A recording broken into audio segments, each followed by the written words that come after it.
So hello, thank you for letting us talk briefly here today. We're going to try to rush through the idea of the study we're doing and try to spend as much time as possible on getting your guys' feedback because, as it turns out, a bunch of young kids from around the world developing an idea in a place we just moved to at a university that's new to us is not the best way to develop a tool that's supposed to be for San Jose citizens. And so, without further ado, I'm Tyler. I am a first-year grad student at Stanford studying sustainable design and construction. It has to do with energy-efficient building design. Dan, Ruby, feel free to introduce yourselves. Yeah, I'm also a first-year grad student. Second-year master's student. And so, we've been working with San Jose for almost a year now on developing a sustainability dashboard. Essentially, there is a flurry of 17 different sustainable development goals. It's part of a national program to measure a ton of different metrics as to how sustainable a city is. So some really obvious ones: no poverty, zero hunger, good education, and decent work and economic growth. Things that are obviously desirable but hard to measure on a neutral level, and then more importantly measure a city's progress towards those goals. And so we're part of a team that's been working to develop metrics to measure that progress for each of these goals. But particularly today, we're going to be talking about the tool we're going to try and use to show that to citizens. And so we want to focus on the interface first because that's what's most important, trying to engage normal citizens to care about these things. The data behind it is something we're probably going to be a long ways off from developing and being accurate enough to actually support. And so the main goals of this tool, we do want it to be fully public-facing, although we might not get tangible progress on every single development goal. All of the most relevant ones we can, as many as we can, we're hoping to bring towards the public view. So the key goal here is not just to spew information at citizens or just to say, look at this cool thing we made, but to actually develop and provide the information in a way that gets people engaged and most importantly and most difficultly makes them make individual lifestyle changes to better those goals. Obviously, not all of these can be solved at a political level. It definitely requires both top-down and bottom-up progress, and so critical to this is just citizen engagement. And so that's what we're really trying to focus on with this tool. So if you can try to give feedback in that mindset, just what makes you personally care about some of these goals or what parts of or features of this tool might most engage you. And so as a super rough visualization of what we're thinking of, we want to, in this example, demonstrate what we, or how we might visualize this information to citizens, in this case, just emissions. And so again, this data is very rough, don't rely on it. For this instance, we're trying to measure the emissions related to water use across the city, and so by applying different mysterious metrics across all these tiny different neighborhoods called block groups developed by the census data, we can actually directly compare the emissions related to water use in this case across the entire city in between block groups. And so particularly an element we're trying to focus on is developing that native psychological competition, shame versus gain, just motivate people to do better compared to their neighbor. I'm sorry, what is a water emission? Are you talking like CO2 emissions related to water use, or are you talking about water, is it water like vaporizing? Great question. So it's just the emissions related to water use. CO2 emissions? Yes. So okay. Carbon dioxide equivalents. Okay. So for instance, the energy required to remove the water from Hetch Hetchy and pipe it all the way here, the energy required to treat it before use, energy required to pressurize it for domestic use and treat it afterwards. And how would that be different for the same city? I mean, if we all are getting water from Hetch Hetchy, how is it different? Mm-hmm. So this bases it on the amount of use of the water. And so for the entire city, there's a city-wide use of water, an amount of water the entire city uses. Yeah. However, the usage rates differ between each of these neighborhoods. And so you can see some general trends, not coincidentally tending to be most used in the more rich neighborhoods. So is it a measure of water consumption? Yes. And then the emissions related to providing the water to the whole city are distributed amongst the citizens based on how much they use. But don't you think it'd be easier to, I mean, I'm confused by Sure. this. Okay, that's great. Just to do a water consumption graph? What is the advantage of doing this versus just water consumption? The difficulty is that to have a water consumption graph, you need to get the individual water usage of each citizen, which is not something the water utilities Okay. are going to do Sure. due to major privacy issues. Sure. And so unfortunately, and this is a great question, so thank you. Unfortunately, this is the closest and most specific data we can get based on publicly available data. So this specifically is based on census data that provided the money spent by an entire block group, so one of these squares, over the course of a year on water utilities. So I get it why you can't Excuse get. me, I think your time is limited. Would you prefer us to wait our questions Well, I until think if after, the I think slide after goes your down, presentation? then it's going to be hard. I think think that that's will useful. expedite it if we will probably hold our questions until the end. Please proceed. Just to build off that a little bit, I think to relate back to what Taylor was initially starting with, I think what we're saying, looking at water here, is that this is one of the contributors to general emissions, general Sure. carbon emissions. And so we broke down the different sources of carbon dioxide emissions across water, foods, goods, consumption, transportation. This is one piece of one of those larger goals that we showed in the first slide there. Yeah. And admittedly, water is harder to imagine the emissions related to. Other more relevant sectors are like transportation, so based on how much money people spend on gasoline and airfare. Again, just whatever metrics we could find using the publicly available census data, trying to get as granular or as specific a measurement for the block group's emissions as we could. Yeah, also one of the things that we are trying to do is like trying to measure all the consumption, let's say food consumption, instead of saying how many tons of beef we could, San Jose citizens consume. It's like, what is that equivalent to CO2 emissions? Because one of the goals of San Jose is the carbonized San Jose. So we are trying to have like a metric that can be measured through the different areas of the sectors that we are focusing on. So I think that's kind of like, yeah, we could do like water consumption, we could do food consumption, but we need a metric that joins every sector together and that helps us to track how easy it is to decarbonize San Jose, as that's one of the goals. And so I tried to start off small, and hopefully this will make it slightly more clear. This, for example, based on the different sectors we just mentioned, so transportation, water, emissions related to food consumption, ultimately contribute to the overall emissions. And so in clicking on what would be your block group as an individual citizen in San Jose, you would get an actual breakdown of your total emissions as this pie chart, and then which sector contributes the most. So obviously in this case, purple is transportation, and immediately you can see visually that, wow, our block group, which admittedly is a somewhat abstract idea, but our block group has a ton of emissions related to transportation. So it just gets them to thinking of, hopefully, gets them to thinking maybe I could carpool more and our block group emissions would be less, and then we'd be a much less dark red spot on this city. And that's the overall goal. And so obviously this is just emissions. Hopefully we're trying to do things relevant or similar with the other sustainable development goals mentioned earlier. But this being the rough basis for the interface, a map where you can find your address and find your block group and get a pretty specific profile of your emissions. What types of things, and there's some questions on the sheets you have too, what types of things would you personally be interested in seeing from this? Would you even care about this in general, or how could you be incentivized to care? Some ideas we have tossed around and we'll hope to implement are, especially for the emissions related to energy use and transportation, providing incentives for people to actually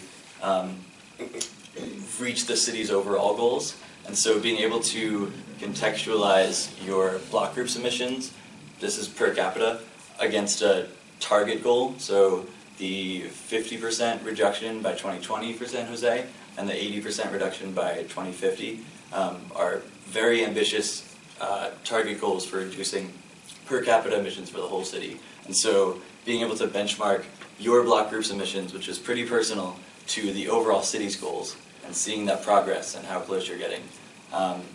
All types of things kind of spurring on that competition and that communal power of individual change that are obviously needed to get these ambitious goals. So any input you'd have as to what you do or don't like, we've heard many bad things in middle school, so you can't offend us anymore. Please, like, no holds barred. Tell us what you do or don't like or what you'd want to see from something like this. Yeah, I've got one comment. I don't think anybody in this room knows what their census block is. Yep. But we represent neighborhoods, which are groups of those census blocks. If you could overlay onto that my neighborhood, then I could communicate with the people that I know and work with, and we could collectively try to drive down the emissions. So I think that focus would be better than the census blocks, which are sort of nonsensical to us. Sure. And that's actually one thing we do plan on, or hope to do. Specifically, we wanted to use zip codes and districts as well as the block groups. We wanted to target the census block groups, which admittedly no one has a personal connection to, just because it's the most specific data we can get, so that if we, say, change this into zip codes, and there's 10 to 15 zip codes across San Jose, we can just find the zip codes emissions by adding all the individual block groups within it. Just it makes the data more specific, and we prefer to do the hardest level of data searching first, and then everything else becomes easier. Would you say that this is one of the, using this project as one of the smart city protocol? Is that basically what this is all about? Or? Partially. It aligns really well, and there's actually been reports to specifically relate the Sustainable Development Goals that the national program has developed with San Jose's Smart City Goals. And so there's a lot of overlap, which has been very convenient for us, because it's meant more potential for collaboration between San Jose and the overall national program. What I didn't mention also is San Jose is one of the 3 pilot cities to study this, both the application of some metrics to measure progress and also the reaching of the ambitious targets that these 17 goals set forth. Yeah. Then I would have to agree with this gentleman here. Is that what I've been working on as well, is to see how this matrix can be connected to neighborhoods, which is really the foundation of the whole charade of a smart city that we can understand it. You know? Okay. So that's would be. You might have interrupt. So actually, the council member is the one that actually championed having our city to be selected as one of the 3 pilot cities 2 years ago. He actually went to New York City, went to the United Nations, and signed off an accord. The mayor got to go to Rome and kick it with Pope Francis because of that too. And so actually the fine folks here from Stanford are here because of that effort, and the goals itself were actually used to inform when we introduced the Smart Cities initiative. The goals were actually one of the talking points that we used to inform the discussion around smart cities. So if you read the memo, there's a very specific component, which is sustainability, and that actually derives from the goals that we introduced. Now, Pete, to answer your question, the folks at Stanford actually have already requested an overlay of our neighborhood map. Unfortunately, there has been some, I guess, some disagreement from certain neighborhoods about the boundaries of where the neighborhoods lie. So that could be something that the role of the CLC could maybe look at in terms of updating the neighborhood boundaries as the collective coalition for all the neighborhoods in our district. Jerry. Go ahead. You go. You go. I know something that's coming up is for Earth Day. City San Jose will have like this friendly competition between the neighborhood associations, and so like I guess whatever association has the most members will get like $500 or something donated to the association. So it's not a lot if you think about it for the year, but it is something that, like you said, we're not. I mean, it's gonna be like an event or something that just kind of gives you like the hey, great job, the pat on the back, So I know they have like three rewards for like the top three, like $500, $200. Like it's not Okay. a lot, but I think that would work too if you have the neighborhood associations maps there, and kind of it'll be an extra stimulus for all of us to compete for. Yeah, definitely. So I think what threw me off initially was you used water and the word emissions, and so I'm thinking, what are we talking about? So I'm a professor, and I think this is all great. Okay. One of the things I think that I was focusing on is that maybe you want to dumb it down a little bit, because you might lose, because I was having trouble conceptualizing this. And so I guess what I'm trying to say is get buy-in to the idea with maybe simpler data, and then take us to the next level. And I think the great idea about the neighborhoods, I think that's all great info. I was getting a little bit lost, so, but once I focused, I realized, oh, I get it, but you might lose people initially, and so maybe you start off a little bit simpler and then build it. Easier to understand data. Yeah. I was thinking about your comments. Gerrymandering comes into another area here on this. You were talking about your goals and timetables, and you mentioned 2020. And I was thinking about some of that list that you have on there of those. It very much coincides with the Millennial Development Goals. Have you tagged on to that? Did you take any of that into consideration as to this effort? We didn't currently. For better or for worse, a lot of our time initially on this project was delving through a seemingly endless list of different ambitious, fantastic goals. And so I don't actually know the millennial goals. It was 20... I can speak to that. So in 2000, the United Nations came together and introduced a set of goals called the Millennium Development Goals to say, hey, where do we want to see ourselves in about 15 years? And so in 2015, the United Nations came back and said, all right, we're here. So where can we go from here? And that's where they developed the Sustainable Development Goals. So the SDGs are actually a spin-off of the Millennium Development Goals. It sounded very familiar. Yeah, it is. So it is a spin-off. It's a continuation of the efforts that the MDGs had in place. And 2020 is the date, and it's drawing near. 2030. Oh, is it 30? Oh, sorry, now? 2030. 2030, yeah. Okay. Okay. You're gonna. My last one. It's really easy. I saw the maps and I heard Raul went and fought for this. But is this being done citywide or just in District 3? This is being done citywide. Okay. And actually, San Jose State University, we actually the organization that is kind of sponsoring. They're called the UNSDS and the Sustainable Development Solutions Network. They've actually sponsored about a year ago a report to be done at San Jose State University, done by our urban planning department, it was completed. So there's a report out there saying how we as a city, our policies, our strategies, how are they in alignment with the Sustainable Development Goals. And so if you guys want, we'd be happy to send it out to you. It was authored by Professor Hillary Nixon, and actually she was the one that introduced us to Stanford, so they're here thanks to San Jose State. Universities working together. Yeah, so just a quick comment. We thank you so much for all your questions and inquiries, but we would love to have them in paper.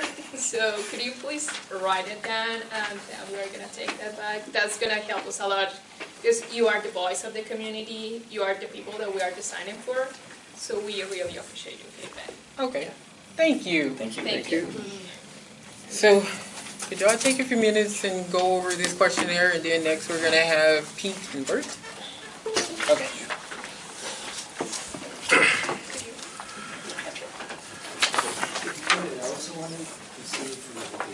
Okay. So should I look at this website and you didn't know? Oh, yeah. No, because you already did. Do you have information? I don't have information on it. I wanted to support them for this. Could someone pass me that pen down? That orphaned pen down there? Orphan Print. Yeah. Thank you. I've heard all about you. You and I are in our overdue for conversation. Oh, that's good. Smelling, so I absolutely. No, we just don't that you guys are here. We've been waiting. Yeah, great job, right? So I don't know know if this is the one that I give you. I don't know if it's something. But I wanted to introduce that idea. Yeah, you can introduce it. Well, I mean, it's not my meeting. It's asking me to. That's appropriate. It's our group. So, absolutely.